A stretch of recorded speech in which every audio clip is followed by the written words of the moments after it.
Is buying a car with a rebuilt title bad? Well, we've all been there, and I've been in the car business for years, as well as I've owned dozens of cars myself, and a few of them have actually been in wrecks previously.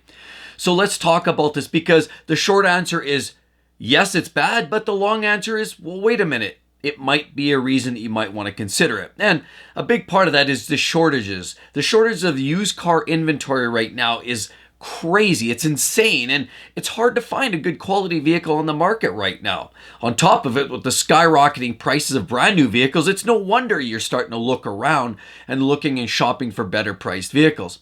I mean, ultimately, my best message is buy a vehicle that's not wrecked, good service history, low mileage, and well looked after. That's ultimately going to be your best result, generally speaking.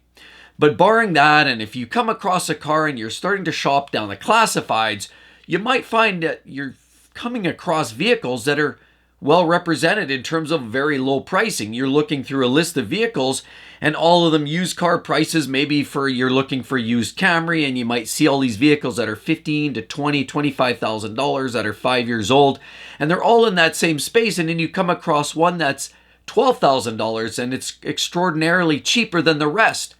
Signal, that's a message to you that there's something off. Like they say, all good in things in life cost money. Well, or I guess they kind of do. Ultimately, nothing in life is free. So let's just take that for what it's worth and forget about the crazy sayings. And ultimately, all I want to do is save you a little bit of money and certainly a lot of heartbreak in buying your next used car. Because let's face it, I've been hosed, I've been screwed by used junky cars in my past. And pitfalls are something that none of us want to deal with. So let's just break this down. Okay, buying a used car is enough challenging on its own. If the previous owner has a good set of service records, previous owner has no accident history, Carfax, car proofs, you pull that up, you can usually find out the history in terms of where that vehicle's been registered, as well as any accident history and outstanding recalls. Carfax will spit that out.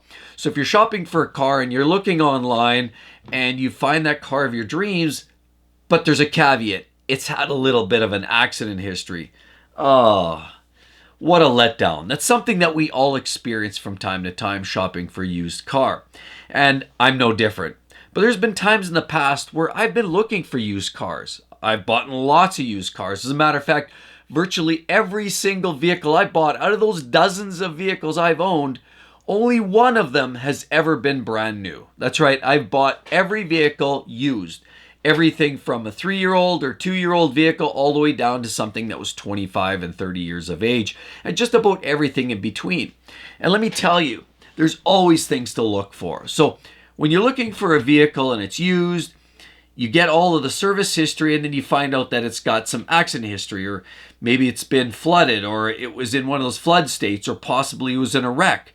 Some questions you have to ask yourself. What type of accident? Why is that title been rebuilt? What was going on in the history of that vehicle that meant that it had to be rebuilt? Well, there's a good possibility that it was wrecked in a severe crash, and then it had to get rebuilt, restored, and essentially reassessed and made safe for the street. A lot of that could come in the way of a bad collision. Maybe it was rear-ended. Maybe it was in a bad car wreck, a T-bone.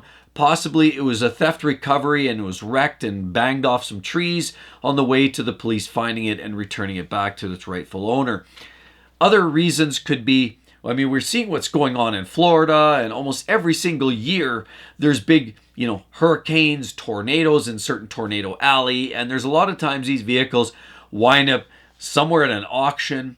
Somebody picks them up, they say, hey, look at this wrecked car, and look, lo and behold, I can fix that and I can turn this around, and it has potential because it's such a great car. Maybe it has, it's one, a very reliable brand, maybe a Toyota, maybe it's a supercar, maybe a Porsche 911 GT3 RS, and all of a sudden you come across this and it's been smashed. Well, maybe there's reasons you might want to bring it back from the dead, and a lot of people do. A lot of people are looking at ways to make money. My own personal experience is those that do it themselves, start bolting on fenders and take it down to a splash and dash paint job, usually means you're getting just that, a scab together piece of junk. But when it's recertified and it's done properly, buying a rebuilt title car can actually be value add. Now, I've bought in both. I bought vehicles or I've purchased vehicles that have had those types of, properly done repairs, and you don't even notice the difference. If it's a minor fender bender and maybe it just needed no structural repair, possibly just some fenders and front lights and the front clip, but nothing structurally had changed, quite often that's a win.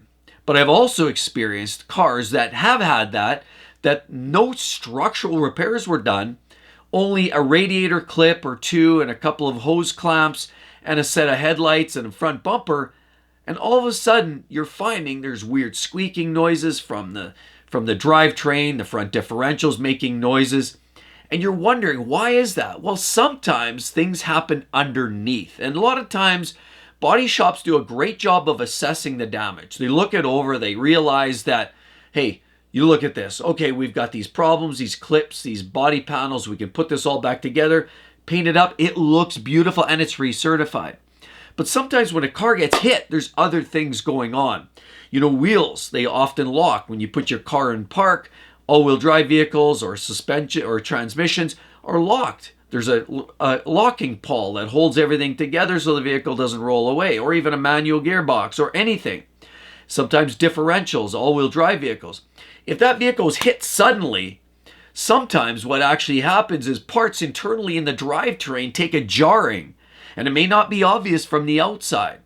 But I've personally experienced vehicles that were perfectly done, rebuilt, they looked just like new, and then all of a sudden there's weird noises coming from the drivetrain. That's a hidden gem. And that's a reason why you really need to get a pre-purchase inspection done, and you really need to understand the mode of collision or damage prior to this vehicle being rebuilt. Okay, that's one potential pitfall.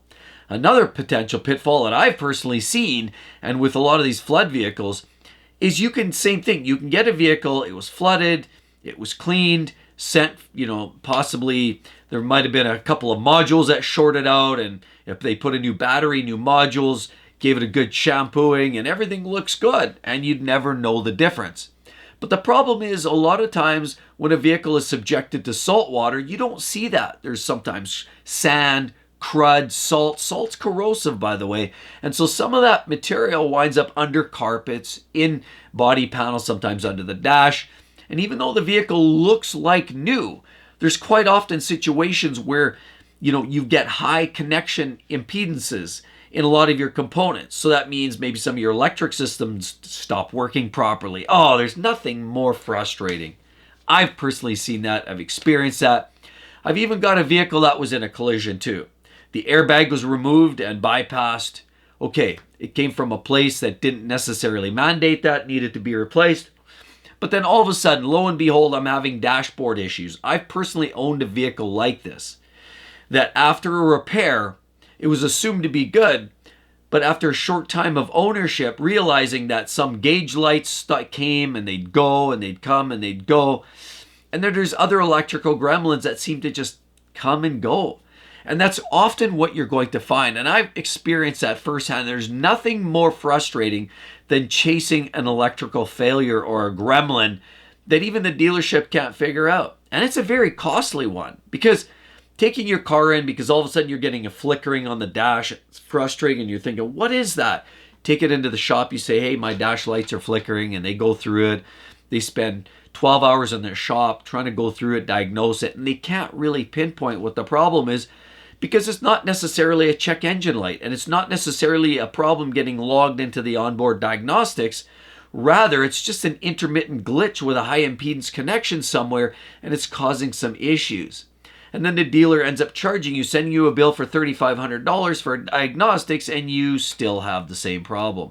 See, these are some examples of issues why, or things that you can find buying a rebuilt title car. You don't know. And even if you do know the mode of failure or the collision or the flood damage, it doesn't mean it was always properly fixed. Now, I've experienced that. I've personally owned vehicles that have had sort of that residual lasting after effects, and it can be extremely frustrating. That said, I've also had vehicles that have had some lasting problems, that have had some of these issues.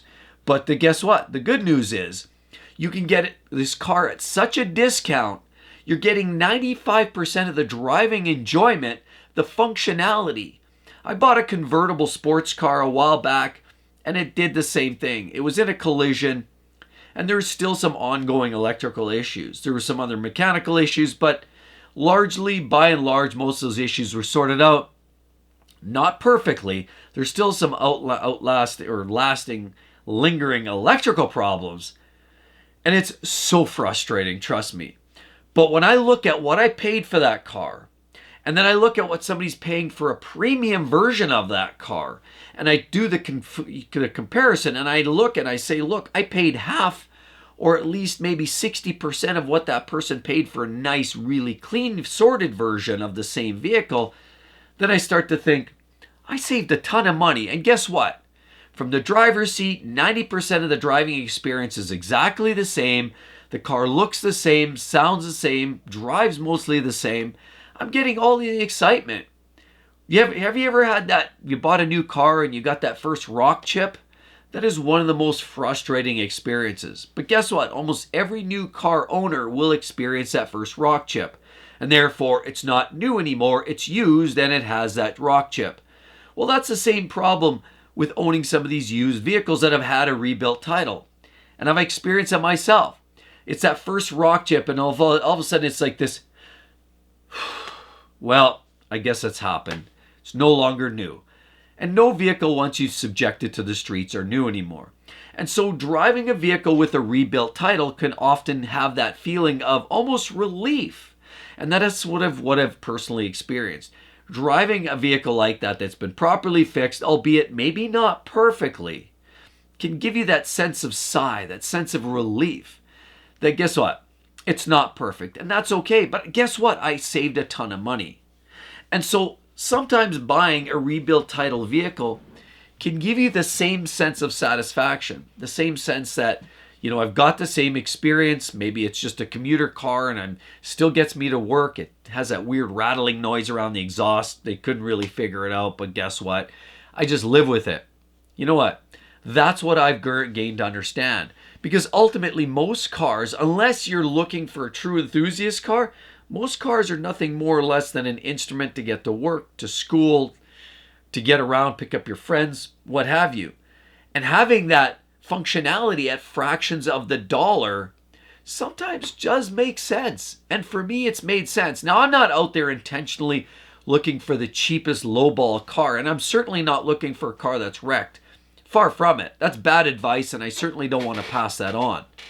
The question really becomes, is it a bad idea buying a car that's with a rebuilt title? Generally speaking, generalities, and my car buying experience and advice would suggest yes, avoid rebuilt title cars. That said, I've personally got some experience with owning some of these and realizing that for the right price, in the right conditions, and knowing the history and what actually happened to the vehicle, it could represent a massive money savings, especially when all you need is a basic car to get around to and from work, and the rest really just doesn't matter.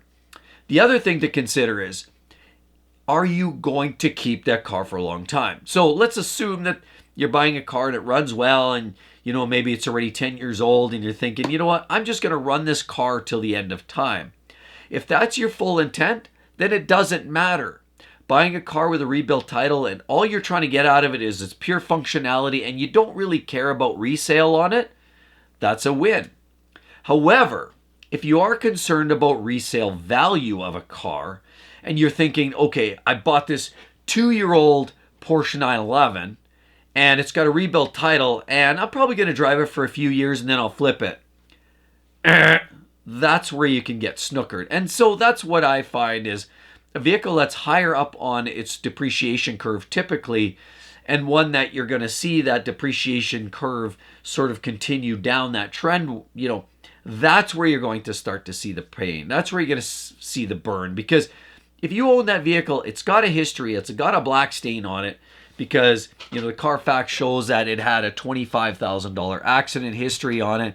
Even though the vehicle's worth 75 grand, the next person may look at that and say, no, I'm good. And even though it was properly fixed at a reputable shop, every single vehicle, even if it was repaired almost better than original, and Can I say that? Yes, I can say that. Because in some cases, cars didn't come with PPF. Maybe now the body shop does a great job. Maybe they got better panel alignment because sometimes they're not perfect from factory. And maybe they put PPF on it. And maybe you had a little orange peel that maybe they just corrected out and maybe it just looks a little better now than it did new. Guess what? It's still not new. And so that will have an impact on the overall value. So if your intention is to buy a late model vehicle that has a rebuilt title on it, there's a good possibility you're going to feel the burden. You might experience anywhere from 25 to 50% value reduction.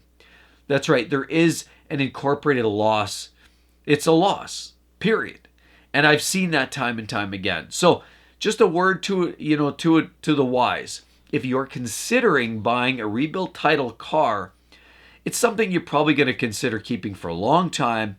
And it's probably not a great idea, in my own personal opinion, to buy something that's very late model and you're paying still a significant percentage of that late model brand new car price. I would skip. I would walk away. Let's give you an example. You buy this Porsche 911. It's $100,000 brand new. This one's had a $30,000 hit. They fixed it perfectly. Lo and behold, you drive it for a year and you think, I'm going to sell it. They did a perfect job and I should be able to get a used $100,000. That car used after, say 3 years old might be worth $80,000 and you're thinking, I'm going to sell mine for 75. It's a little bit of a discount. You're not going to sell it for 75. You'll be lucky if you sell it for 55, 60 because generally speaking, those cars, and especially enthusiast cars like Porsches and anything else along those lines, people are more particular and they care a lot more. I even came across somebody recently, a viewer that actually was trying to sell a used Honda Civic, and you'd be surprised, a 10-year-old used Honda Civic and how particular buyers are of those cars on a little bit of fender bender damage to the tune of $2,000 or $3,000, and how anal those people were about potentially buying and how that turned them off of the purchase. So it happens at any level, and ultimately my message is always buy the latest, cleanest version of anything, always shop around.